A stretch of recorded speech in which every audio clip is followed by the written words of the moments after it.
السلام عليكم ورحمة الله وبركاته.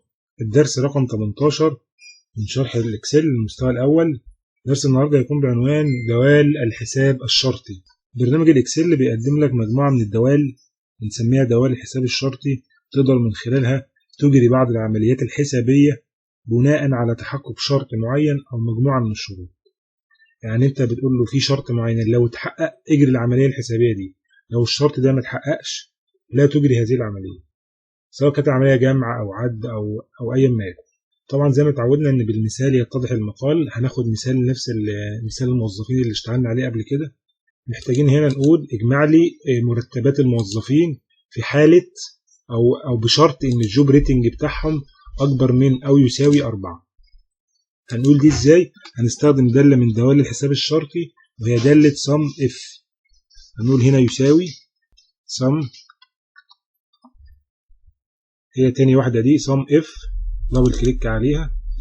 وزي ما قلت لك قبل كده عشان تفهم الدوال او المعادلات لازم تقرا الهنت دوت وتكون فاهمه.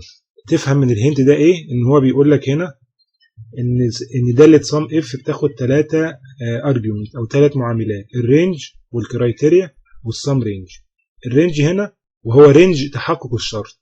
انت هنا بتقول له اجمع لي مرتبات الموظفين في حاله تحقق الشرط اللي بيقول ان الجوب ريتنج اكبر من او يساوي 4. طيب الجوب ريتنج ده موجود فين؟ هو ده الرينج. بنيجي طبعا الجوب ريتنج دوت موجود في العمود هاي، فبقوم محدد العمود كله كده بالطريقه دي، واقوم عامل كوما او فاصله منقوطه على حسب اصدار الاكسل اللي انت عنده. على طول بيقول لك او بيسالك بعد كده ايه هي الكرايتيريا او الشرط. احنا قلنا اكبر من او يساوي 4. لاحظ هنا ان داله sum if وكاونت if وافريج if اللي هنشرحهم النهارده وفي الدرس الجاي، في الكرايتيريا لازم لو الكرايتيريا مش رقم صريح كده 4 أو 5 أو أيا ما يكن، يعني لو فيها معامل أكبر من أو يساوي أو الكلام دوت لازم نحطها بين دبل كوتيشن، لأن الإكسل بيعتبرها رقم، بيعتبرها نص. لازم نحطها بين دبل كوتيشن لأن الإكسل بيعتبرها نص. بعد كده أعمل كوما وأخش على السم رينج. هنا بيسألك إيه هو السم رينج أو أنت هتجمع إيه بقى؟ احنا طبعا عايزين مرتبات الموظفين اللي موجوده في العمود اتش. باجي على العمود اتش واقوم عامل تحديد، وبعد كده اقفل القوس واضغط انتر.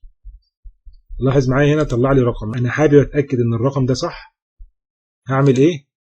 هاجي هنا كده واعمل فلتر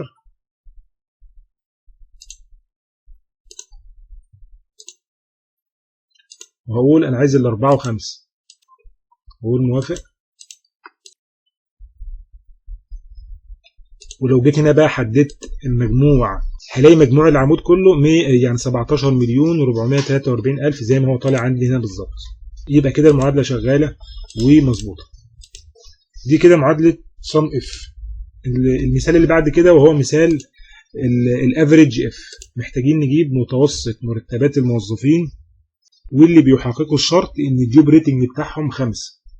يبقى هنا داله حساب شرطي اهو، دالة حساب الافريج بناء على شرط او بناء على تحقق شرط ان الجوب ريتنج بتاعهم 5. هقول ايه دي؟ هنعملها ازاي دي؟ هنقول هنا يساوي افريج اف وافتح قوس، هو فتح قوس لوحده، الرينج. اتعلمنا خلاص الرينج اللي فيه الكرايتيريا او الرينج اللي فيه الشرط وهو جوب ريتنج بحدده كده. بعد كده بخش على الكرايتيريا، احنا قلنا انها بتساوي 5. في الحالة دي هي رقم صحيح او رقم صريح، يعني هكتب 5 من غير دبل كوتيشن. بعد كده اعمل كوما واخش على الافريج رينج وهو الرواتب. بعد كده اضغط قوس واضغط انتر، هلاقيه طلع لي متوسط مرتبات الموظفين واللي بيحققوا شرط واحد وهو شرط ان الجوب ريتنج بتاعهم بيساوي 5. المثال اللي بعد كده هو مثال كاونت اف. انا هنا محتاج عدد الموظفين اللي الجوب ريتنج بتاعهم 1. هاجي هنا وهقول يساوي كاونت اف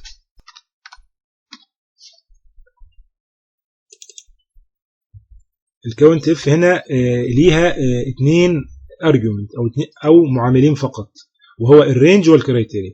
الرينج اللي انت هتعده وهو رينج الجوب ريتنج الكرايتيريا